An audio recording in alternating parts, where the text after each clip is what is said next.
Subscribe to The Honest Critique for current affairs, movie, book, and product reviews. Also, make sure you press the bell icon to get notified whenever we upload a new video.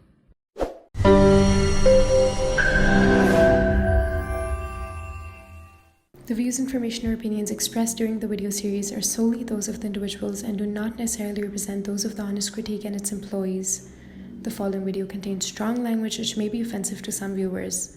Viewer discretion advised. Hello and welcome to a very special episode we are recording today. I'm delighted to be joined by Professor Meir Litvak, who is the director of the Center for Iranian Studies at Tel Aviv University. So thank you so much, sir, for taking your time and speaking to us. So I want to start a little bit with a slight background that we haven't seen such an unprecedented level of escalation with Iran. We have seen Iran uses its proxies mostly to attack Israel. But what happened yesterday? Was it a surprise for someone who have been following Iran as a professional career? And you've studied Iran for the longest time. So do you see what happened yesterday was an anomaly? It certainly was, because from the Iranian strategy has been to wage a war of attrition against Israel by using its proxies. Hezbollah in Lebanon, Shia militias in Iraq. Also, in recent years, Israel has been waging a campaign to trying to block Iranian transfers of weapons through Syria to Hezbollah in Lebanon. And in this campaign, Israel attacked Iranian convoys and also killed some Iranian officers and soldiers. Until now, the Iranians, by and large, contained the Israeli attacks because they probably believe that in the bigger picture, they still managed to transfer the weapons to Hezbollah. Apparently, they did try twice to retaliate and they failed in the past. Apparently, what happened last week or this week is that since in April 1st, Israel killed an Iranian general in Syria, and in an attack which the Iranians consider to be their consulate and therefore their own sovereign territory, apparently the Iranians decided that they have to retaliate and punish Israel. The scale of that, the idea that Iran would retaliate was in the air all the time. They threatened it, so it was not a major surprise. The scale, I would say, was unprecedented. The fact that they attacked from Iranian territory is unprecedented. The use of ballistic missiles, cruise missiles, and drones is, again, it's unprecedented. It is the first time, as far as I know, modern warfare, that the country has been using these types of weapons in an attack. And this is, again, something new. I did not believe that they would send ballistic missiles to Israel, for instance, but they did. And what we saw yesterday was also an escalation point between Israel and Iran, because again, it's not the first time probably Israel would have attacked senior IRGC officials. But the retaliation part, which comes from Iran directly, those missiles are not launched from the territory of Lebanon or from Gaza Strip, but from Iran itself. So do you see that this will lead to an escalation from Israel's point of view as well? Will Israel now look to take on Iran directly? Well, I don't know.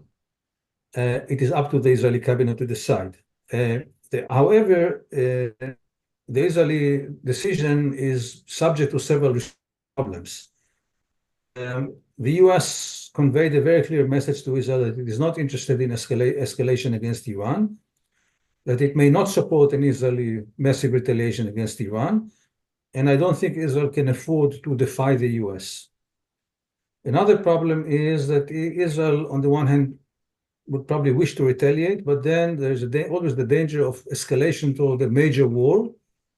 And now, when Israel has not finished the war in Gaza, Israel, I'm not sure, will be willing to have another war, which may also involve Hezbollah in Lebanon. And Hezbollah in Lebanon has huge amounts of weapons, missiles, rockets aimed against Israel. It will be a very serious challenge to Israel. So I'm not sure that Israel would be happy to again start or ignite an escalation.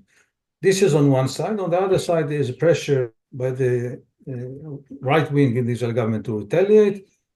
Also, desire Israel not to project a weakness. So Israel will have to maneuver between these two, I would say, constraints. But what decision the Israeli government will achieve, I have no idea. Yeah, and if I can take a little step ahead and ask you about Iran's motive for launching this attack directly from Iranian soil. Some of the people who have studied Iran's weaponry suggested that Iran could have chose to use tougher means to attack Israel if it wanted to, but it did it because for the optics of it, rather than to cause any sort of harm and escalate it more. Even after the attack, we saw that Iran mentioned that this was in retaliation to what happened in Damascus, and this ends basically what happened. So, do you see in any sort of way that Iran also didn't want to escalate this with Israel? No, if I understand Iranian policy, the Iranians wanted to punish Israel, to retaliate, but not to lead to a full-scale war. The kind of war that Iran has been waging against us is a war of attrition, and to a level that will cause Israel maximum damage without escalation to full-scale war. This is the way, for instance, Hezbollah has been attacking Israel for the past 6 months. Launching attacks, rockets attacks, but again, to a certain area, not the heaviest rockets, and not hitting major industrial or population centers, in order to contain conflict to a certain level. Again, my guess is that the Iranians are not interested in having full-scale war. However, they did launch a massive attack, and it puts Israel in a certain constraint. And again, here, I don't know what will happen. I think both that sometimes, governments wish, but they carry out certain actions that may eventually lead to dynamics or escalation that they did not intend in the beginning. If I understand your own policy correctly, or Yeah.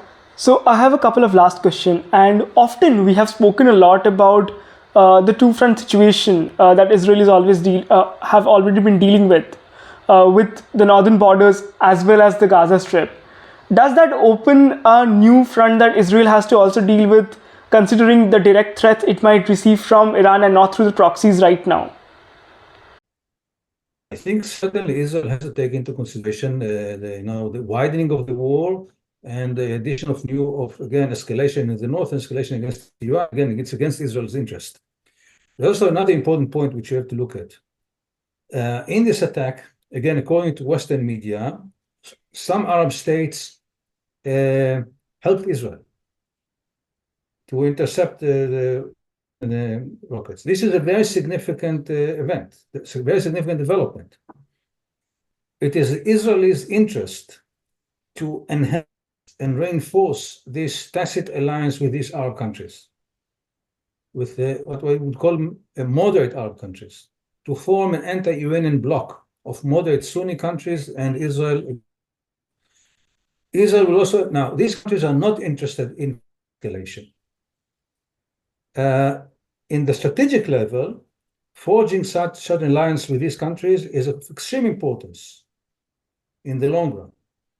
So Israel will have to take into consideration, again, its interest in enhancing the alliance with these Arab countries, at the same time, not projecting weakness, but also avoiding escalation of the war into several fronts.